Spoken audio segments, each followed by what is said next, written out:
शेर और जंगली सूअर दोनों आपस में लड़ बैठे। सबसे ज्यादा ताकतवर कौन, सबसे ज्यादा ताकतवर कौन।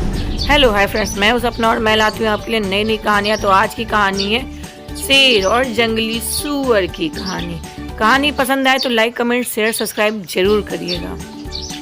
एक जंगल में एक शेर रहता था। एक दिन उसे बहुत जोरों की प्यास लगी। वह पानी पीने एक झरने के पास पहुंचा। उसी समय वहां पर एक जंगली सूअर भी पानी पीने आ गया। शेर और जंगली सूअर दोनों स्वयं में अपने आप को सर्वश्रेष्ठ मानते थे और सबसे ज़्यादा ताकतवर मानते थे। दोनों में से कोई भी ये नहीं सोचता था कि मैं कम हूँ। दोनों ही अपने आप को बहुत बलशाली और ताकतवर समझते थे। इसलिए पहले पानी पीकर एक दूसरे पर अपनी सर्वश्रेष्ठता साबित करना चाहते थे। दोनों में ठन गई और लड़ाई शुरू हो गई। दोनों ही आपस में अपने आप को साबित करने में लगना चाहते थे और दोनों ही युद्ध करना आरंभ कर दिए। उसी समय कुछ गिद्ध आसमान से उड़ते हुए गुजर रहे थे।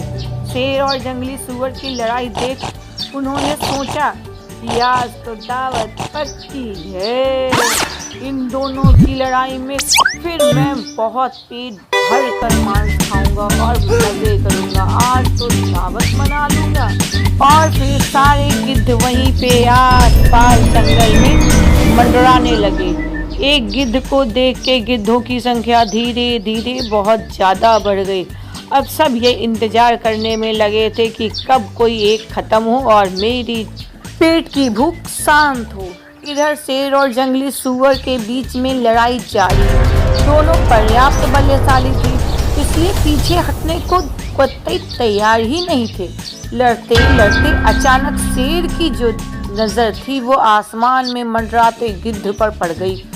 वह फौरन सारा समस्या समझ गए कि ये गिद्ध यहाँ पे क्यों मंडरा रहे हैं। इन गिद्धों को इतनी जल्दी क्या है जो इतनी तेजी से संख्या में बढ़ते जा रहे हैं। लड़ना बंद कर वह जंगली सूअर से बोला, ऊपर आसमान में देखो, गिद्ध मंडरा रहे हैं। वे हम दोनों में से किसी न किसी की मौत की प्रतीक्षा कर रहे हैं। शेर ने कहा, लड़ते लड़ते मरने और गिद्धों का आहार बनने से अच्छा है कि हम आपस में मित्रता कर लें और शांति से पानी पीकर घर लौट चलें अपने अपने। जंगली सूअर को शेर की बात तो जच गई।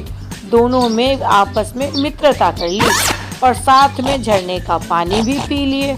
और जैसे ही दोनों ने चतुराई दिखाई और अपने अपने घर को वापस लौटने लगे। इधर गिद्ध ये इंतजार कर ही रहे थे कि दोनों लड़ें तो मेरा पेट पूजा हो, पर ये क्या। उन्होंने देखा कि ये दोनों तो अपने अपनी ओर चले गए। तो देखा दोस्तों, बुद्धिमानी कितनी बड़ी चीज़ है। शिक्षा आपसी शत्रुता में हमेशा तीसरा लाभ उठाता है। इसलिए एक दूसरे के साथ मित्रता कर कर अपनी मजबूती का परिचय दें। जिस तरह से इन दोनों ने अपनी दोस्ती का परिचय देकर अपनी मजबूती और अपनी बुद्धिमानी का परिचय दिया और गिद्ध की सोच को परास्त कर दिया, उसी तरह दो लोगों को हमेशा एक साथ रहना चाहिए। हमारे एक साथ रहने से अगला जो हमारे दांव खेलना चाहता है वो परास्त हो जाएगा। कहानी कैसी लगी? कहानी अगर पसंद आई है तो एक लाइक कमेंट शेयर जरूर कर दीजिएगा। Bye bye.